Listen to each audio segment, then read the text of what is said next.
Ensuite, il y a ce qu'on appelle les étapes et les degrés du dhikr. La première étape, on appelle ça dhikr al-zahir. Ça, c'est le dhikr que tout le monde fait. Mais il y a un dhikr qui est au-dessus, qu'on appelle le dhikr al-khafi. Un dhikr subtil, secret, caché. Ibn al-Qayyim a dit, ou plutôt l'a défini, en disant Al-khalas min al-quyud wal-baqa'a ma'a al-shuhud wa-luzum al-masar. Al-khalas min al-quyud, ça veut dire ce qui te fait sortir des contraintes, des restrictions. C'est-à-dire que rien ne peut t'arrêter. Et ça demande un effort, cette partie-là. Al-baqa'a ma'a al-shuhud, ça signifie de demeurer tout le temps dans la contemplation.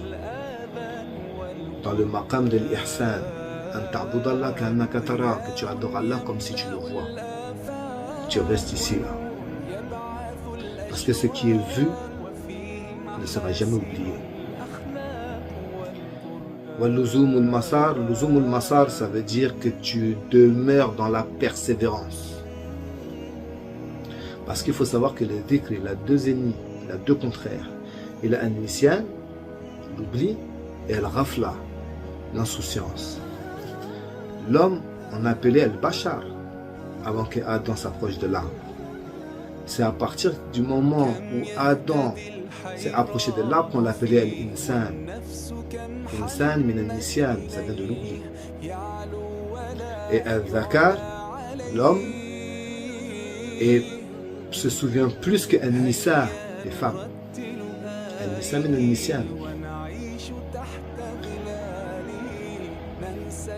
Le dhikr, c'est, regardez la parole de Moussa, lorsqu'il a dit Rabbi shrah li sadri, élargis ma poitrine, wa yassir li amri, et facilite-moi ma mission, wahlul 'uqdatan min lisani, et détache le nœud dans ma langue, yafqahu qawli, pour qu'il comprenne mes paroles, et dans ma mission, permets-moi d'emmener mon frère avec moi.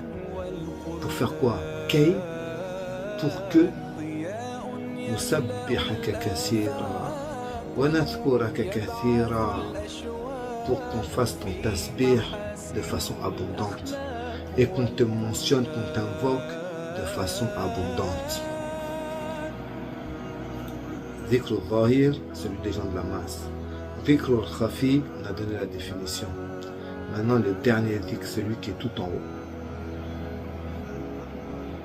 On appelle ça dhikr al-haqiqi, véritable, réellement concrétisé, comme dans la parole d'Allah où il dit Fadhkuruni adhkurkum washkuruni wala takfurun. Il dit mentionnez-moi, je vous mentionnerai. Le dhikr al-haqiqi, c'est lorsque tu te concentres sur le fait que lui te mentionne, jusqu'à en oublier même que toi-même tu es en train de le mentionner. Je vais vous donner l'exemple pour que vous compreniez. Lorsque Khadija a porté de l'eau et à manger au prophète, et que Jibril s'est présenté à la porte, et que Jibril a dit au prophète alayhi salatu wassalam, il lui a dit dis à Khadija que Allah lui passe le salam. Lorsque le prophète a dit à Khadija que Allah te passe le salam, Khadija a dit est-ce qu'il m'a mentionné par mon nom? Lorsque le prophète a dit oui, elle a déposé l'eau. Elle a laissé le prophète, laissé Jibril, elle a seulement levé les mains et elle a dit Allahumma anta salam wa minka salam wa ilayka ya'udu salam tabarakta wa ta'allayta ya dhal jalali wal ikram. Si vous voulez un exemple encore plus terre à terre, c'est comme si toi tu es en train de mentionner tous les jours ta star. Tu dis un tel a fait, un tel a dit, oh un tel, oh un tel, oh un tel, oh un tel. Mais le jour où ta star te mentionne toi et que ça vient dans tes oreilles, là c'est autre chose. Là tu oublies même que ce qui t'intéresse maintenant c'est que lui te mentionne. Et lorsqu'il va te mentionner, toi-même tu vas faire que parler de lui, mais parce qu'il te mentionne, jusqu'à ce que tu vas arriver dans un état qu'on appelle le shukr, le remerciement, la gratitude. Voilà le sens de la parole. Fadhkuruni adhkurkum washkuruli wala takfurun.